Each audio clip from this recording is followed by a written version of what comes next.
So tell me about the Davis Peplin duo. Where did you guys meet? How did you guys get involved in jazz? Tell the story.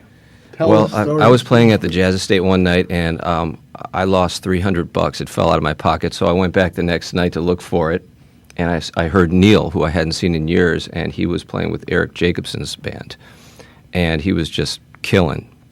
So I asked him if he wanted to do a duo, and I had told him that I've been trying to do this thing with the cymbals, which at the time I only had one cymbal going, the hi-hat, and he said yes, and we started rehearsing, and he started booking us all these steady gigs. He got us a steady gig at the Lemon Lounge, a steady gig at the Hi-Hat. Now we've got a steady first Thursday at the Estate, and Chic, and what else? We had some other stuff. We did the Easttown Market as well. Okay. And so, a chance, did you ever find your $300? No. Oh. No, but I got my money back. But it was worth it? Yeah. It was worth it, yeah. Absolutely. Now, who did you start listening to when you said, okay, I'm going to do jazz, I'm not going to do the rock and roll route? Well, the true way that I got into it, I guess this was around 1995, 96-ish time. I was still living at my parents'. I was a high school student, and I was teaching students, like, I would go to their house. And this one kid's dad gave me a Mahavishnu Orchestra album, The Inner Mounting Flame.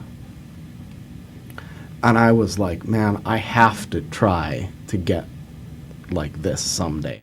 Well, and also musically, it stretches you in an interesting way. And as players, and particularly as guitarists, you're doing rhythm and you're also doing the lead. And sometimes you're switching. I was watching you in this last tune, switching back and forth between you without even looking. It's like, okay, it's my turn. You know, obviously you rehearse that, but still you have to be able to make that shift as a musician. Well, there's a thing called a send-off that any traditionally oriented jazz musician will know. It's like playing a badass blues lick at the end of your solo, so that everybody knows you don't have to look, and there's no rehearsing in jazz really. Typically, that's what I listen for, Steve, to do something. Really wild. It's just you know when the solo is going to end, when there's usually a forceful statement, or somehow you just know.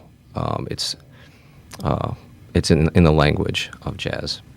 Well, talk to me a little bit about this cymbal. You've got your own rhythm section here, even more than you normally would be as two guitars. Where did this come from? What are the idea of doing this? I started on drums when I was a little kid. I had a Muppet drum set, and I eventually destroyed it, and my parents got me a trumpet, and it took me a long time to get my drums back, like 20 years.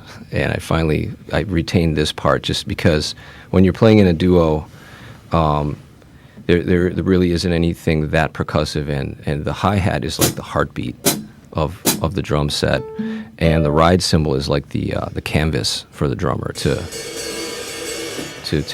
orchestrate patterns. So you don't even really need the snare and the bass drum to have the basic elemental feel of jazz. So Before we get into the music, though, I just wanted to comment. You're doing the drum. You're talking about doing the percussion, but of course you're doing it without sticks or brushes. You're just doing it with your feet, and you've got this interesting. Is that just a piece of wire? I totally rigged that thing up. Yeah, well, that's cool. It's the only cool thing about it is it's got this little skull on it here. Yeah. Which our radio audience won't be able to see. But No, sorry about that's that, okay. folks. That's all right. Well, we're going to end up with some music because I want to hear one more tune before we go. But before we do, I am going to reintroduce you and say that Neil Davis and Steve Peplin are two of the Davis-Peplin Quartet. There are links to more information on our website, wuwm.com/Lake Effect.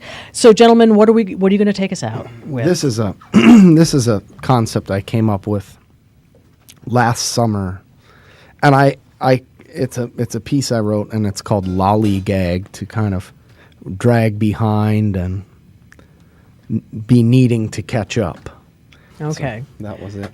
Well, before we go, gentlemen, thank you both so much for coming in. I appreciate you playing for us today on Lake Effect.